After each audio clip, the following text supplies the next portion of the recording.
Thank you for tuning in to Reviving Humanity.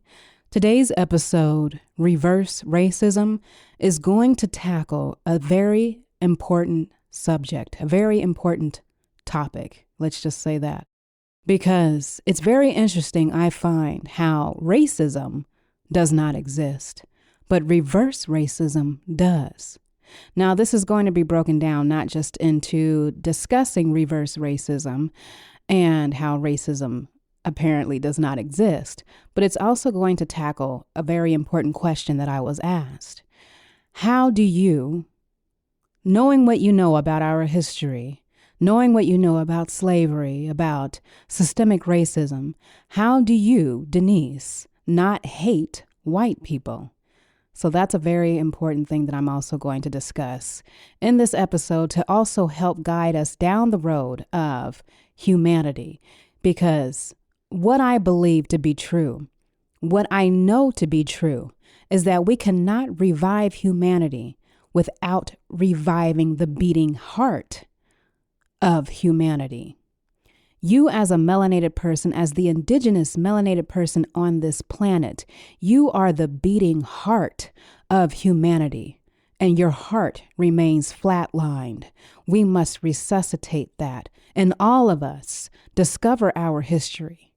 Discover our history, take pride in who we are. But as I said, we cannot reunite, we cannot unite other parts of the globe and remain divided ourselves. So without further ado, I'm going to jump right into it. Now, when we talk about reverse racism, what does that really mean? I'm going to actually give you the definition of this.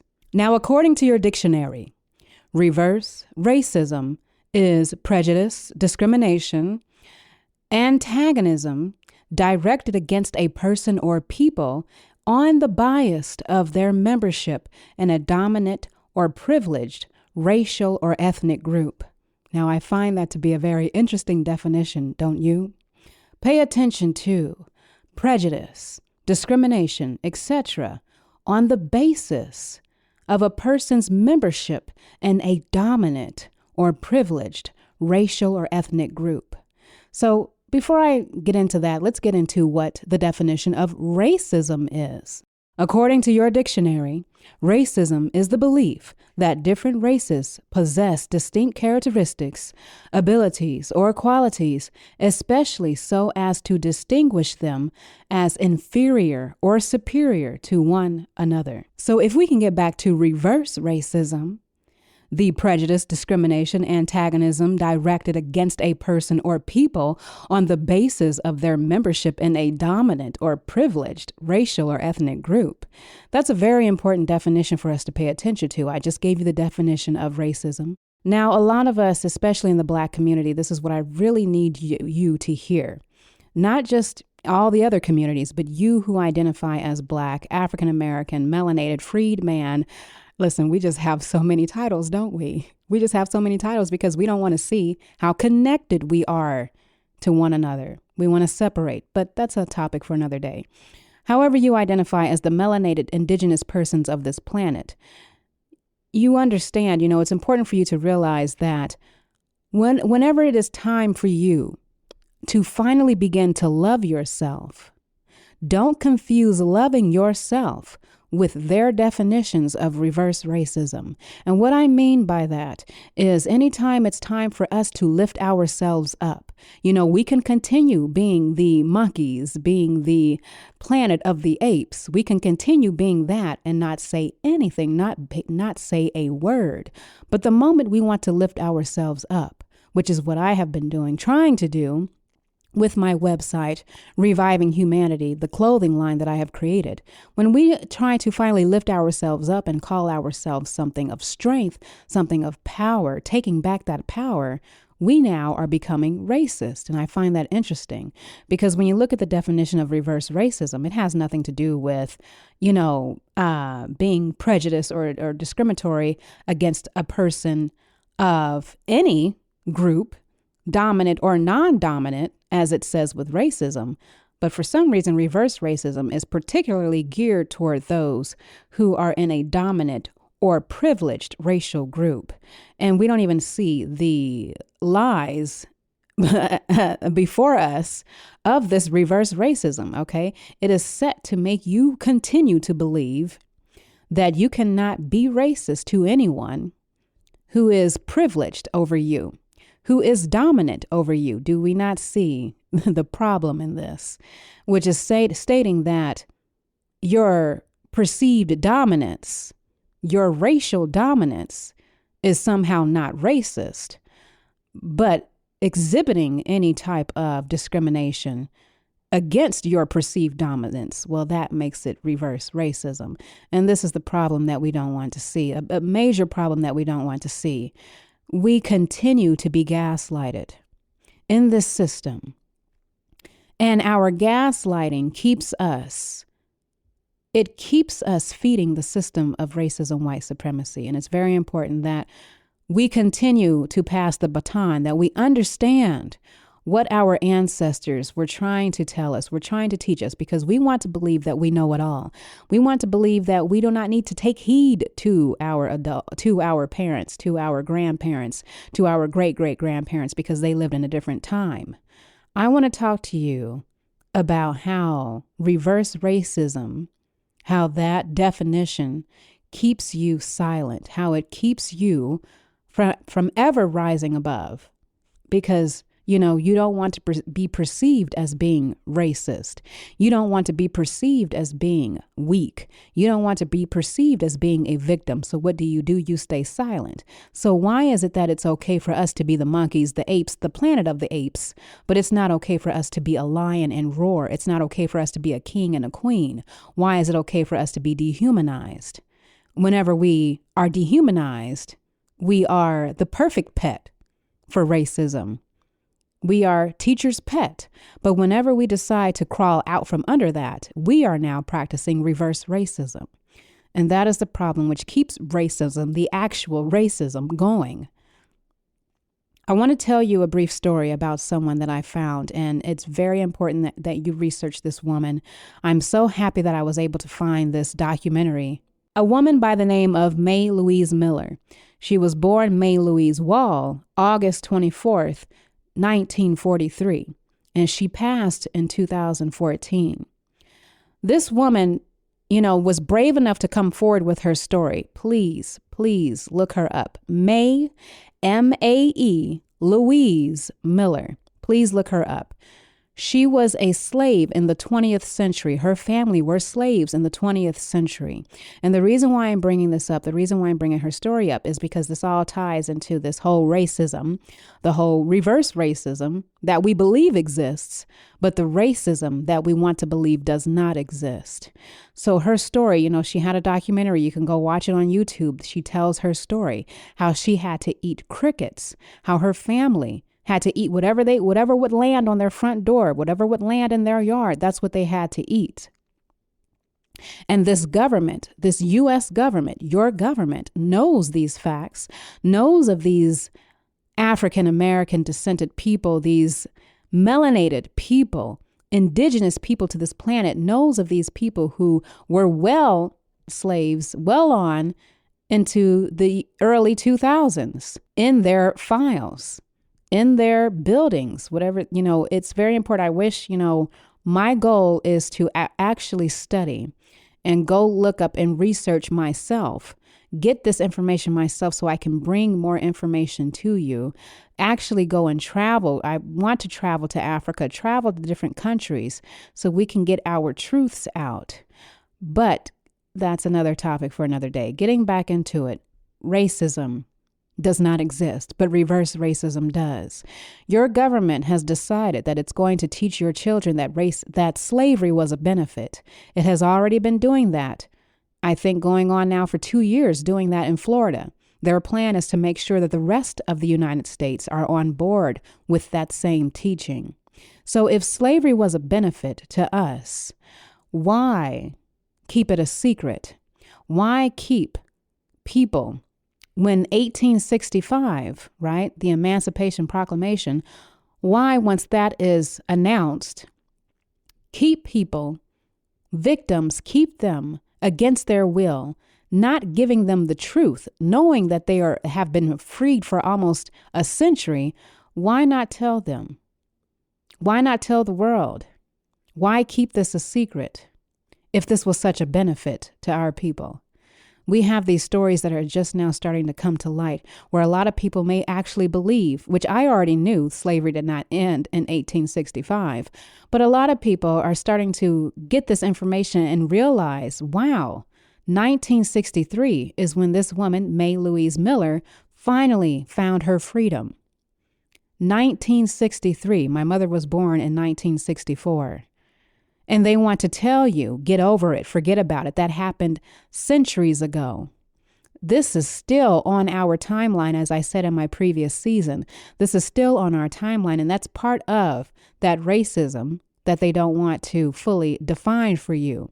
But they want to make sure that they have fully defined that reverse racism only targets those who are dominant and privileged over you. So getting back to it, M.A.E., Louise Miller, 1963 was when she finally found freedom. This is the country.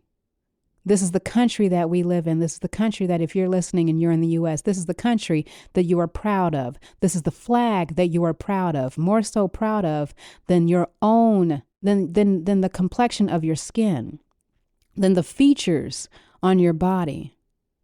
More proud of that, more willing, wanting to fit into this to make it, keep it comfortable. This is what I am talking about, how this is not racist. A person will say, well, this was a benefit somehow. They'll make it into their minds, into they are turning fiction into nonfiction. They are making fiction reality, and their reality is nonfiction. It's cognitive dissonance. When we talk about finally trying to liberate ourselves, anytime we want to liberate ourselves, anytime we want to call out the problems, we are then named racist. We are then named the problem. I need you to understand how racism in this country exists. It is real. There is no such thing as reverse racism without racism. And there really is no such thing as reverse racism according to that definition, because one human being should not be dominant or privileged over the other. But this is the world that we have created. This is the world that we have accepted. A lot of people, melanated people, are afraid to come forward with their stories because they still believe they will be killed, that their children will be killed, so they stay silent. This has carried over for generations. We continue to stay silent. We continue to get on board with racism, making it okay, making excuses for it, telling each other that you should not call yourself a king. You should not call yourself a queen. You are now trying to make yourself better than someone. You are now trying to, be superior by calling yourself that. You're no king. You're no queen. You need to fall back in line. Take some steps back, know your place as the monkey, as the planet of the apes. That's what you need to know yourself as. That's what you're saying. You need to see how this system mentally has you mind controlled into believing that racism does not exist, but reverse racism somehow does. Even just going off of the definition, you have to be able to see in between, read between the lines, read between the language here. It is all meant to keep you a part of that system. So how do I, when they say, how do you know what you know and not hate white people? I'm going to tell you, in order for us to move forward as a species, as a human race, we cannot have any room for hatred in our heart. And that is a hard thing to say, I know, right? Because we as Black people, we love racism for some reason, right? I'm just going to call it what it is.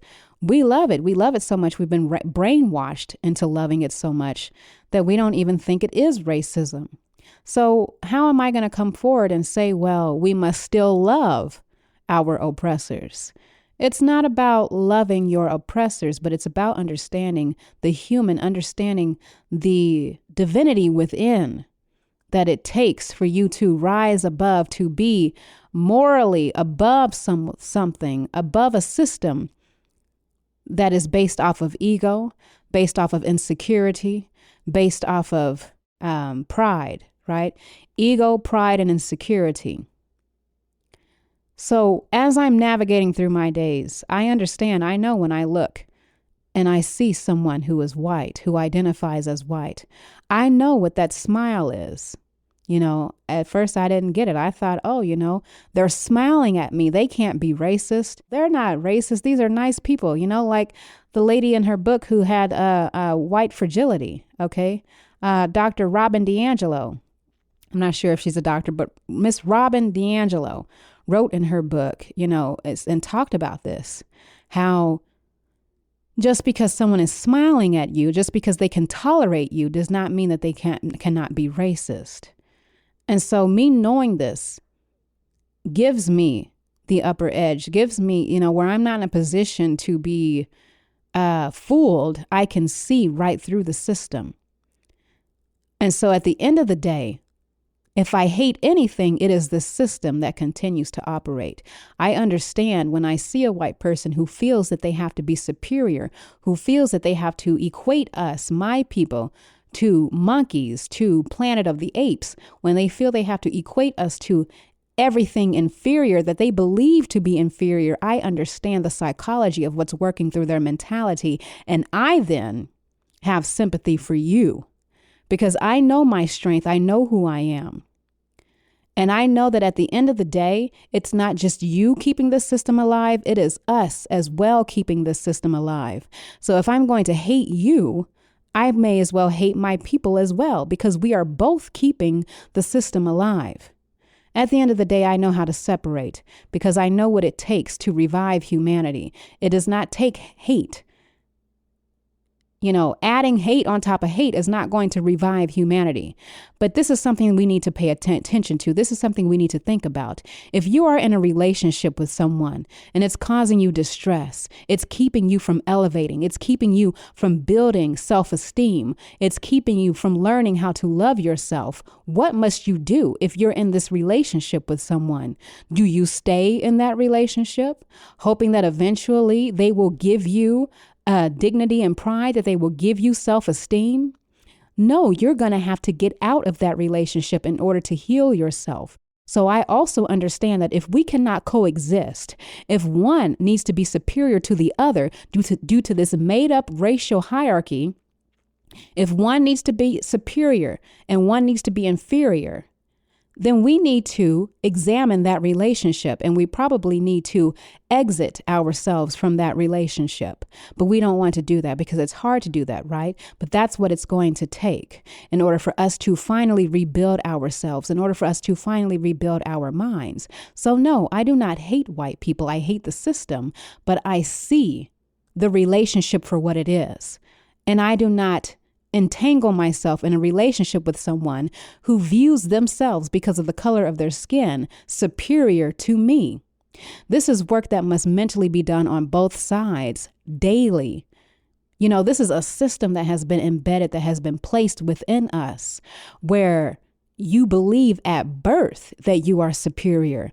The imagery is constantly being fed to you. You believe at birth you are inferior. The imagery is constantly being fed to you, which is why you don't believe in promoting yourself and lifting yourself up as anything other than the monkey and the apes. Okay, because here's the thing, and we have to be honest with it. We have to be honest. You will say that you believe that we are equal. But why is it that you don't act that way in the face of that racism? Why is it that when it comes time to actually discuss it, to hold it accountable, you bend at the knee to it? You bend at the knee and let it continue. When you truly believe you are equal, when you truly believe that you are not inferior, you will not allow a system to continue to try and dominate over you. And that is why I'm saying this system, it comes up with different things. It throws its temper tantrums. It has a temper tantrum when it doesn't get its way. It throws out you're racist when it doesn't get its way to keep us in our place. But I understand the system, the sickness embedded in the human, which is the human's job to do that work daily, to rid themselves of that thinking. As I said, if you are in an abusive relationship, if you are in a relationship where you are continuing to be belittled, where you are continuing to be gaslighted, where you are continuing to have your self-esteem stripped away from you, where you are being physically abused, is that a relationship that you would want to stay in? If it's not a relationship that you would want to stay in, if you can exit that relationship on the micro, why can't you deal with that relationship on the macro as a race, as a group of people? We are in that relationship. When we continue to give excuses to racism, when we continue to say that racism doesn't exist, but, reverse racism does exist, that is what we are doing. We are staying in that relationship. We continue to be gaslighted, and then we are the ones who are collecting within our DNA, all of the mental distress that comes with that. We are collecting that. We are passing that along to our children, to our descendants. So what I am saying to you is that I do not promote hatred. I do not promote attacking hatred with more hatred. I promote connecting with the higher power within, knowing the strength of who you are and being brave enough to confront it. Once you finally begin to know who you are, you take power. You take that power back. You no longer feel inferior. There's no need to hate anything because you're not inferior to anyone. You're not at all inferior. You know who you are. At the very most, what you might feel is sympathy for that person because you know that they are dealing with their own insecurity that they are projecting onto you. They are projecting their own insecurity, needing to make you feel inferior so that they feel superior. I love this quote, and I may be saying it a little differently, but it's from a well-known author. She was the author of Beloved, one of my favorite film adaptations. Her name was Toni Morrison. Toni Morrison, she says she has an interview with someone. I think she's an Australian woman. Toni Morrison has an interview and she says, "Why do I need to be on my knees in order for you to feel superior?" I don't know if I'm quoting it exactly the right way, but, look it up. Why do I need to be on my knees? No, she said, "Why do I need to be on my knees in order for you to feel tall?" Toni Morrison said, "Why do I need to be on my knees in order for you to feel tall?" That is very important. That is what we are. We have somehow in our minds believed that we need to be on our knees in order to make racism comfortable. Because a lot of us don't want to tell our stories. We don't want to tell the truth. We don't want to upset it. That's why you have so many other indigenous, melanated, American, Black melanated people who have not told their stories about 20th century slavery. You talk about breaking the law. When have these people ever been held accountable? Not only was this never, ever, ever supposed to be in law, but when it was actually written out of law, you have people who have never paid the price, And that is what I'm talking about. Just because you finally want to love yourself, just because you finally want to love your people does not make you a racist. It makes you strong and proud. It makes you accept and aware of the truth that someone needs to pay the price here. Someone needs to pay for this. And when we continue to get on board with racism and say it does not exist, but reverse racism does, we do ourselves and our ancestors, our descendants, a disservice. Because we allow this system to continue. We allow it to continue in the workplace with systemic racism. I cannot tell you, my mother has shared with me stories about what she's been through. Every single job that she has went through, she has had to fight through some type of systemic racism in her workplace. And she has been the one who has had to end up leaving and finding another job while that company continues to uphold its policies. I have had to suffer systemic racism while that company continues to uphold its policies. How many of you are suffering systemic racism while those companies continue to uphold their policies and never have to pay the price? That is the problem when we believe reverse racism exists, but racism itself does not exist. That is a huge problem. we need to be able to understand and be able to differentiate, which I'm having a hard time saying that word for some reason. Set aside the fact that I can have a problem with your system. I can have issue with your system. I can actually hate your system, but I do not have to hate you in the process. You do not need to put yourself in the middle of this oppression, because it's not about you personally. It's about your collective, the collective system that you all continue to keep in place. So people want to personally get in with their personal ideas and say, well, I don't owe you anything. As I said, I don't owe you anything. It's not about you, John Smith. It is about this collective. And we are tired. We are ready. We are going to rise above this. We are going to stop allowing racism to keep us silent. We're going to stop being belittled, being bullied into silence, into submission. We have been forced into submission for the last, 4 to 5 centuries. But we are rising up now. And it is okay to love yourself, to love your people, to lift yourself up without being racist. There is only one group of people on this planet who created racial hierarchy in the first place. There's only one group of people on this planet who created a racial hierarchy. Let's stop attacking the victim of racism and making the victors of racism the victim. As I've said before, we make the victors of racism the victim when we pay attention to videos titled, "What Are We Doing to White People?" Okay, what are we doing to white people? I'm not even going to get into that, but the fact that we can't even talk about what we've done and what we continue to do to Black people, the fact that if we talk about that, we're somehow the problem, we're somehow the victim, we're somehow the racists. But when we talk about what we're doing to white people, they're somehow the innocent person there receiving horrible treatment from us. It's very important that you begin to understand that reverse racism cannot exist without racism. And truly take a good look at the definition of reverse racism. No one is supposed to be dominant over the other. That is ego, that is pride, and that is insecurity. And also fear. That has nothing to do with your humanity. That has nothing to do with your divine spirit. The fact that you need to dominate another group of people when we are all the human race.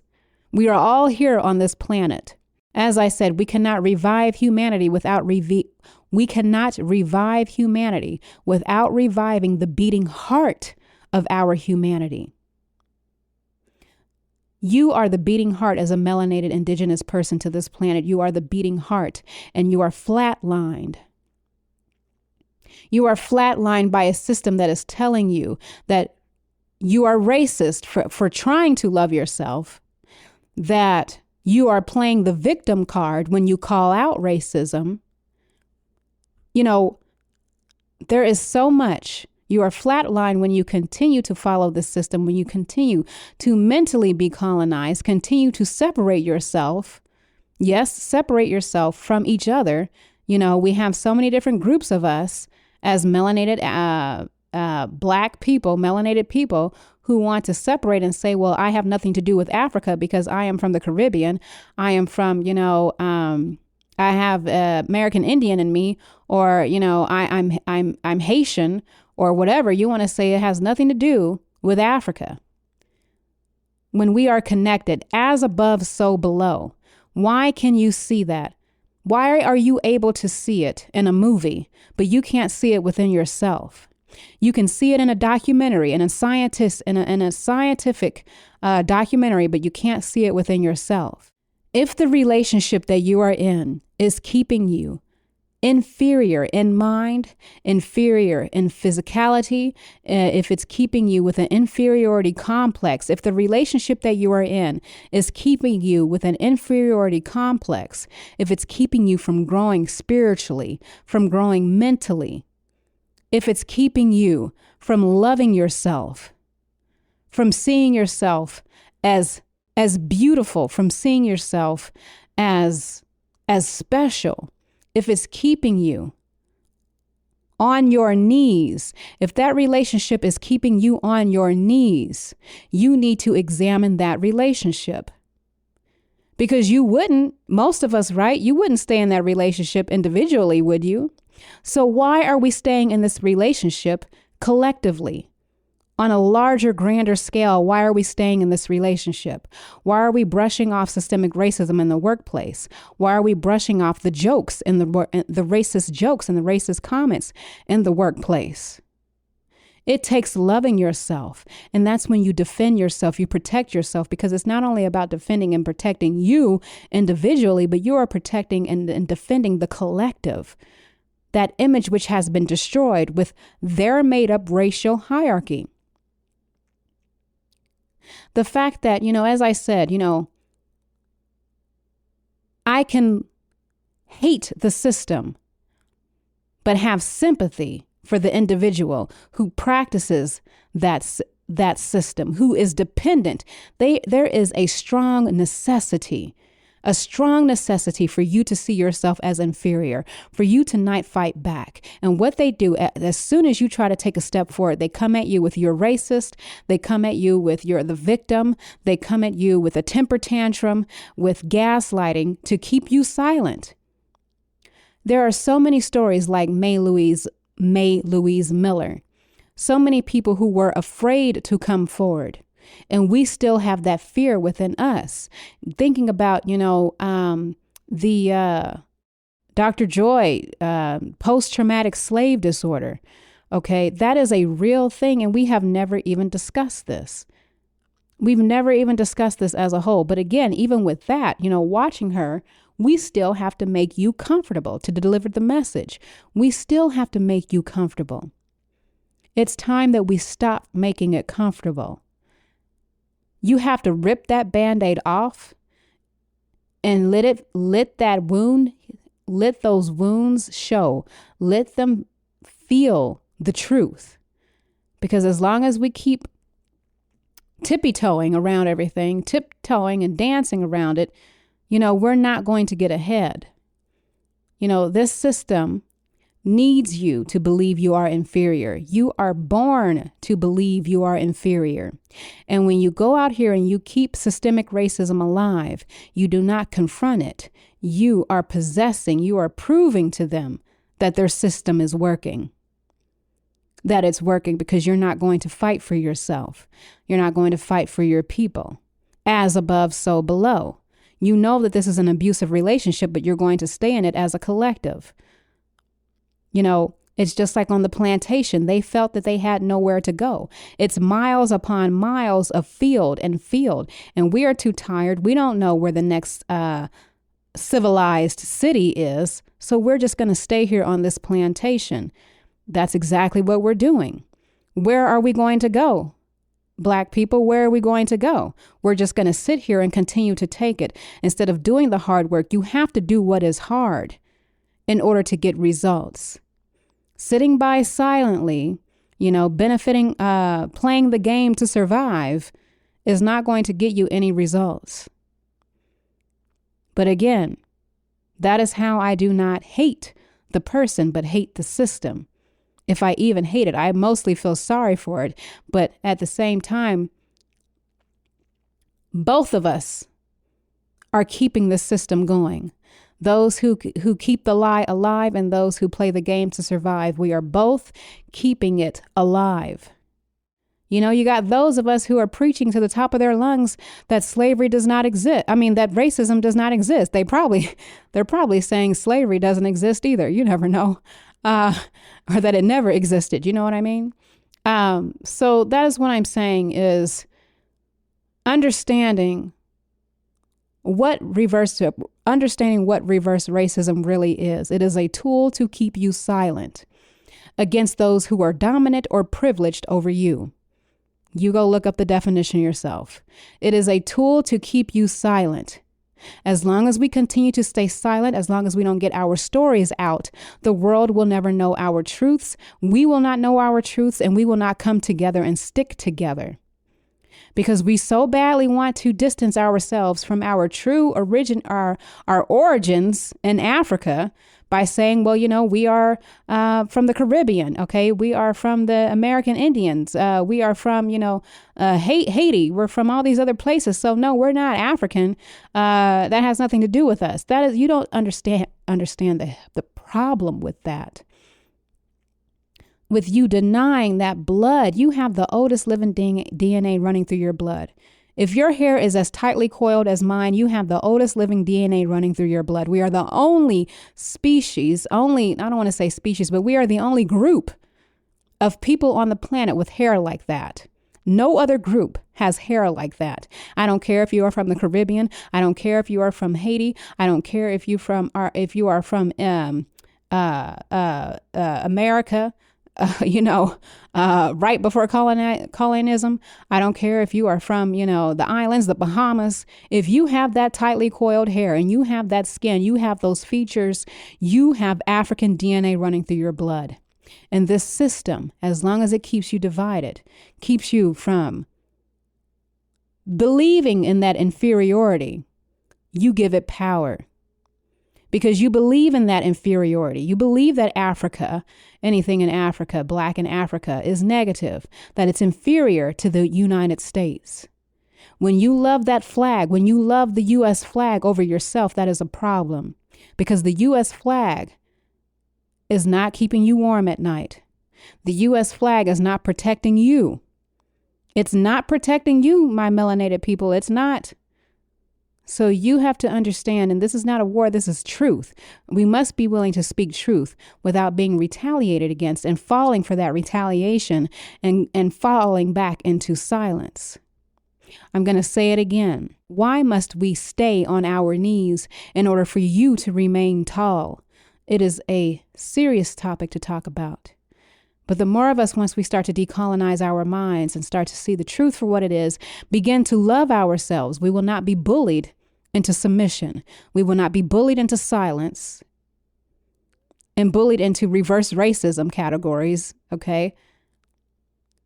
If loving myself, if finally learning to love myself as a black melanated person, if that is a threat to you, to racism, then the problem was never me. The problem has always been you. If we cannot love ourselves, because that's what it's saying. When we start to love ourselves, you will see the difference in us. You will see us begin to find our purpose, begin to live in our purpose, walk in our purpose, find our spirituality, find that divinity within instead of running towards the drinking, the drugs, the alcohol, the sex, because that's what it has us running towards every day. It doesn't have us fighting and living in our purpose. We need to find our purpose. I think that's all for today. I said a lot, but really the main point of this was to show you the differences and how reverse racism is used to keep us silent, how it's used to keep us inferior in this game of racial hierarchy. And how at the end of the day, through it all, we must choose to love ourselves over choosing a system of racism. And by choosing to love ourselves over a system of racism does not make you a racist. It does not make you a bad person. It makes you a person who is awakening, who is seeing the game for what it is, and who is choosing, because as I said on the micro, if you can choose to get out of that relationship, get out of that abusive relationship, and somehow you are the hero, why can't you see yourself as the hero in the macro, on a macro scale, as a collective? We're staying in that relationship.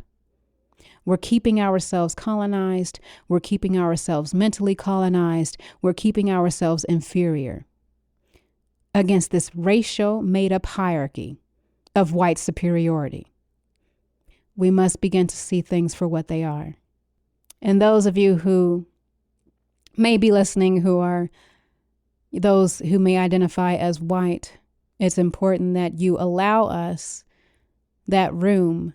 If you truly say that you're an ally, be that ally and give us the room for growth, for us to finally decolonize our minds.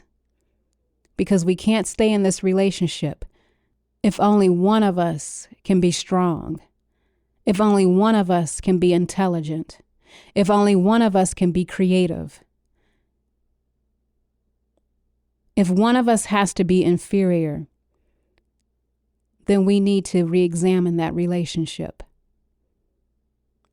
No one needs to be inferior to the other. No one is inferior to the other. It's all a made-up lie. So again, I want to thank you for tuning in. I hope that you stay safe, stay educated, and get to know yourself. Take care.